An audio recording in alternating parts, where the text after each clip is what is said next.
আবারও কুকথা, ফের কুকথা বলে শাসক দলের নেতা তিনি বিতর্কে। আব্দুর রহিম বক্সির কথাই বলছি। আব্দুর রহিম বক্সি তিনি বলছেন বিরোধীদের মেরে হাত পা ভেঙে দেওয়ার নিদান দিচ্ছেন তিনি। কিন্তু তিনি এমন মন্তব্য কেন করছেন তা নিয়ে যখন বিতর্ক শুরু হয়ে গিয়েছে তখন তিনি কি বলছেন শোনাবো আপনাদের। বিজেপির এই বড় নরখাদক আর কিছু দালাল বসেছে পশ্চিমবঙ্গের বুকে, যারা টিভিতে মুখ দেখায় বিরোধী দলের হিসাবে। এরা সেই নরখাদক। জেনে রাখো তৃণমূল কংগ্রেস কর্মীরা তোমাদের ওই দাঁত হাত পা ভেঙে চুরমার করে দিবে। আগামী দিনে নরখাদকের প্রত্যেকটা দাঁত ভেঙে দিব আমরা, এবং গরিব মানুষের সাথে লড়াই হবে মমতা ব্যানার্জির নেতৃত্বে।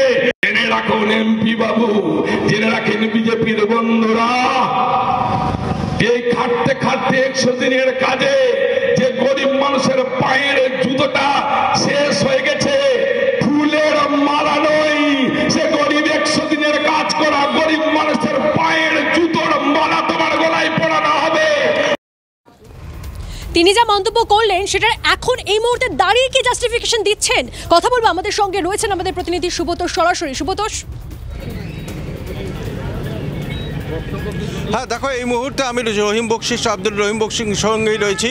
তিনি মানে রীতিমতো যে পথ দিয়ে রাহুল গান্ধীর সভা হওয়ার কথা, যে পথ দিয়ে ভালুকা দিয়ে যাত্রা শুরু করার কথা, সেখানেই বাইক মিছিল চলছে এবং কয়েক জায়গায় রাস্তায় জনসভা করছে তৃণমূল।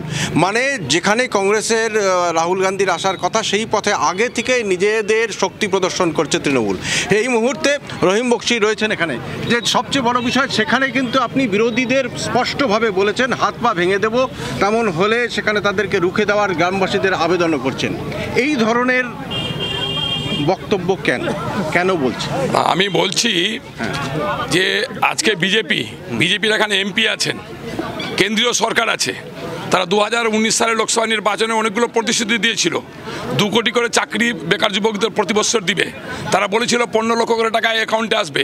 তারা বলেছিল জিনিসপত্রের দাম বাড়বে না। তারা বলেছিল সামাজিক নিরাপত্তা দেওয়া হবে মানুষের। সমস্ত কিছুতে তারা ব্যর্থ হয়ে গেছে। মানুষের একটা কাজ পূরণ করতে পারেনি।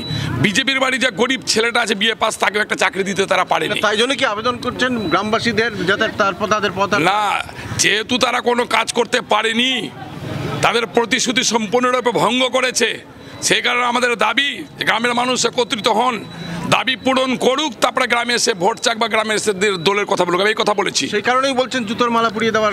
আমি বলেছি যে 100 দিনের কাজের টাকা নরেন্দ্র মোদী সরকার নির্লজ্জভাবে অপদার্থতার মতো আটকে রেখেছে। এটা গরিব মানুষের টাকা, যে কাজ করতে গিয়ে গরিব মানুষের পায়ের তলার জুতো শেষ হয়ে গেছিল, সেই জুতো বাড়িতে ফেলা আছে। আর এরা আবার গ্রামে ঘুরে ঘুরে গলায় মালা পড়ছে মানুষকে ভুল বুঝিয়ে। আমি বলেছি, শুনলাম তিনি সরাসরি কি বক্তব্য রাখছেন এবং তারপর বিরোধীরা এই নিয়ে কি বলেন, অবশ্যই আমাদের সেদিকেও নজর থাকবে।